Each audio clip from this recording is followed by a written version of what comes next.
आगे बढ़ते प्रधानमंत्री नरेंद्र मोदी ने बिहार चुनाव से पहले ऑनलाइन बिहार के छात्रों से संवाद किया। प्रधानमंत्री ने युवा संवाद के कार्यक्रम के दौरान युवाओं के लिए 62,000 करोड़ रुपए से ज्यादा की योजनाओं की शुरुआत की। 60,000 करोड़ रुपए के निवेश से देश भर के 1,000 सरकारी औद्योगिक प्रशिक्षण संस्थानों के विकास के लिए पीएम सेतु योजना का शुभारंभ किया। प्रदेश के 4 विश्वविद्यालयों में नई शैक्षणिक और अनुसंधान सुविधाओं की आधारशिला भी रखी और इसके साथ ही बिहटा एनआईटी के नए परिसर का लोकार्पण किया गया। युवाओं के लिए मुख्यमंत्री निश्चय स्वयं सहायता भत्ता योजना की भी शुरुआत की है। इस योजना के तहत युवाओं को 2 साल तक हर महीने 1,000 रुपए की मदद दी जाएगी और इस दौरान पीएम मोदी ने आरजेडी पर निशाना साधा। कहा, पहले बिहार में शिक्षा व्यवस्था तबाह थी, न स्कूल खुलते थे, न बच्चे आते थे, बच्चों को बिहार छोड़कर जाना पड़ा और यहीं से पलायन की असली शुरुआत हुई। जिस पेड़ की जड़ों में कीड़ा लग जाता है उसे फिर खड़े करने में बहुत मेहनत लगती है। आरजेडी के राज में बिहार में वही कीड़े लग गए थे। नीतीश जी के साथ मिलकर हम बिहार को फिर पटरी पर लाए। हाल में केंद्र सरकार ने बिहार के लिए 19 केंद्रीय विद्यालय खोलने की घोषणा की है। बिहार में स्पोर्ट्स के नेशनल इंटरनेशनल इवेंट हो रहे हैं। 10 लाख पक्की सरकारी नौकरियां बिहार के नौजवानों को दी गई। साथियों, भारत नॉलेज और स्किल का देश है। यही बौद्धिक शक्ति हमारी सबसे बड़ी ताकत है।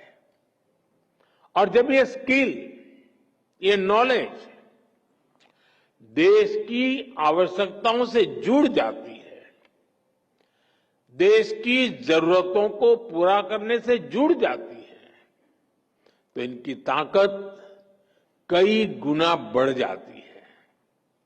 आज 21वीं सदी की मांग है कि हम देश की जरूरतों को ध्यान में रखते हुए local talent, local resources, local skills और लोकल नॉलेज को तेजी से आगे बढ़ाएं।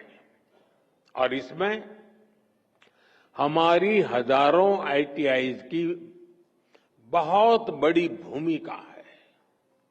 आज इन आईटीआईज में करीब 170 ट्रेड्स में हमारे नौजवानों को ट्रेनिंग दी जा रही है। बीते 11 सालों में 1.5 करोड़ से ज्यादा नौजवान इन ट्रेड्स में प्रशिक्षित हो चुके हैं। यानी उन्हें अलग अलग क्षेत्रों की स्किल्स से,